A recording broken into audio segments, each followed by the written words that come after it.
2001 से लेके मैं कंटिन्यूसली मॉनिटर कर रहा था कि क्या चेंजेस आ रहे हैं। अहमदाबाद से गांधीनगर जाने के लिए जो 1 आवर 1.5 लगता था, 2012 में 20 मिनट्स में 20 मिनट में मैं अहमदाबाद से गांधीनगर। शायद ये उनका जो संगठन का जो डिसिप्लिन है वही इनके काम में डिसिप्लिन है।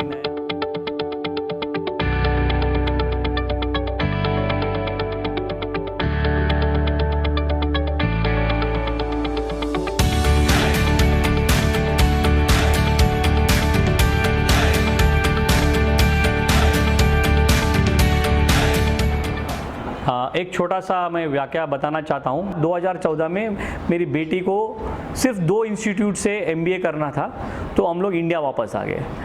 मेरी बेटी ग्रेजुएशन एक यूके यूनिवर्सिटी से की थी, इसीलिए उसको यहाँ पर एसोसिएशन ऑफ इंडियन यूनिवर्सिटी से एक सर्टिफिकेट चाहिए था कि वो जो ग्रेजुएशन है वो it is equivalent to graduation in India.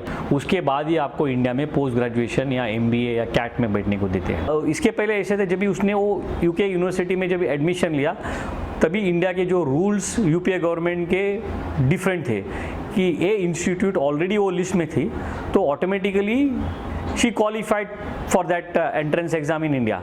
But उसके दौरान यूपीए गवर्नमेंट ने वो पूरा चेंज ही कर दिया था कि हर स्टूडेंट को जब इंडिया में AIU से सर्टिफिकेट चाहिए एप्लीकेशन देना पड़ेगा। एक 4 वाइस चांसलर की कमेटी बनाई थी और वो कमेटी कभी बैठती नहीं थी, उनकी अप्रूवल के बाद ही उन लोग इंडिया में पोस्ट ग्रेजुएशन कर सकते थे।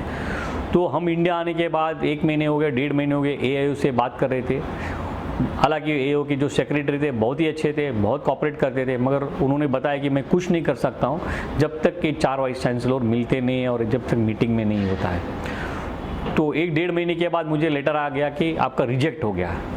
तो मैंने पूछा रिजेक्ट क्यों हो गया? बोलते कोई है ही नहीं, तो रिजेक्ट कर दिया। तो इसके बाद मैंने HRD मिनिस्ट्री में काफ़ी फ़ोन लगाए, मगर HRD मिनिस्ट्री के साथ भी मुझे अच्छा रिस्पॉन्स नहीं मिला।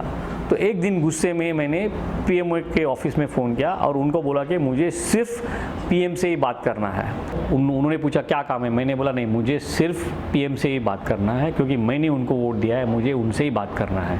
2 मिनट के बाद मुझे वापस फ़ोन आया, बोलते हैं उन्होंने बताया कि भाई मोदी जी अभी घर पे है, ये उनका घर पे नंबर है, आप बात कर सकते हैं। तो ऐसे ट्रांसपेरेंसी और इतना मुझे कॉन्फिडेंस मिला as a citizen of India, मैं डायरेक्ट PM के साथ बात कर सकता हूँ।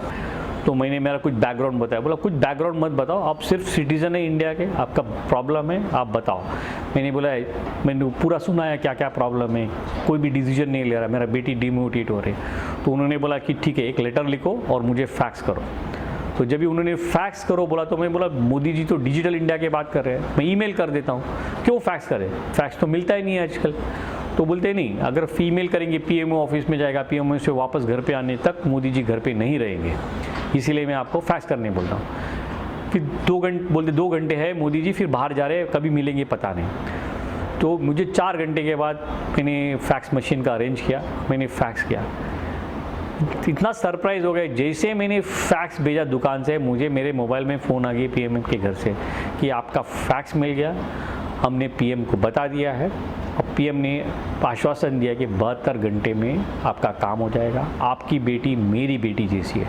मगर सिर्फ उसने एक राइडर लगाया, अगर आपकी बेटी की यूनिवर्सिटी एलिजिबल होगा तो मिलेगा, नहीं मिलेगा तो नहीं होगा, मगर आपको 72 आवर्स में डिसीजन मिलेगा कि आपकी बेटी को ये सर्टिफिकेट इक्विवेलेंस सर्टिफिकेट मिल रहा है कि नहीं मिल रहा है। ये जो उन्होंने जो वर्ड बताया एलिजिबिलिटी, उससे उनका और भी कद ऊंचा हो गया, क्योंकि एक प्राइम मिनिस्टर है जिससे मैं बात कर रहा हूँ, जब भी वो रिस्पॉन्स करते हैं, वो रिस्पॉन्ड करते समय भी सोचते हैं कानून का।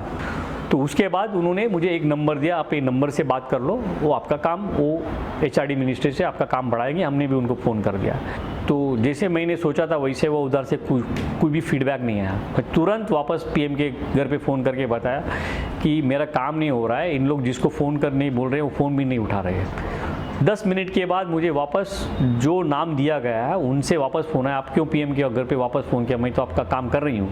मैंने बोला मैडम आपने काम नहीं किया है और आपका जो सैलरी मिलता है वो मेरे टैक्स से मिलता है, तो आप मुझे कुछ भी ऑब्लिगेशन नहीं कर रहे, आप आपका ड्यूटी कर रहे हैं। तो मुझे अभी प्राइम मिनिस्टर के ऑफिस से बोला 48 आवर्स के अंदर अगर मेरा काम नहीं हुआ तो मैं वापस रिपोर्ट करूँगा उनसे।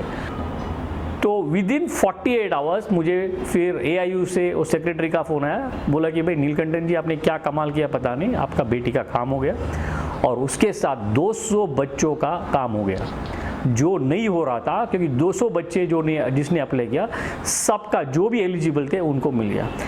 तो कौन सा कंट्री है जहाँ पर आप प्राइम मिनिस्टर के साथ डायरेक्टली संपर्क कर सकते हैं। इसीलिए मेरी बेटी, मेरी फैमिली इतनी खुश है कि अभी मेरी बेटी वही यूनिवर्सिटी से पास होगी जो यूनिवर्सिटी में जाना था, दोनों एंट्रेंस एग्ज़ाम उसने क्रैक किया और अहमदाबाद में पढ़ी हो। अहमदाबाद में पढ़ने के बाद वो प्रेसिडेंट्स गोल्ड मेडल लाई, अभी one of the biggest multinational में वो काम कर रही है। तो इससे मालूम पड़ता है कि हमारे प्रधानमंत्री जी कितने पीपल फोकस्ड है। ये उनका जो संगठन का जो डिसिप्लिन है वही उनके काम पे भी डिसिप्लिन है। आप अगर उनके पॉलिसीज़ भी देखेंगे, पॉलिसीज़ भी डिसिप्लिन है और प्रो पीपल है। मैं सिर्फ इसमें भी कंक्लूड करना चाहता हूँ कि जो भी व्यक्ति इंडिया में अपना जो प्रॉब्लम हो, इश्यूज़ है, उसको सिस्टमेटिकली, साइंटिफिकली, लीगली एड्रेस करे प्रॉपर फोरम में, अपना अच्छा डिज़ायर्ड कंक्लूजन हो जाएगा। नमस्कार।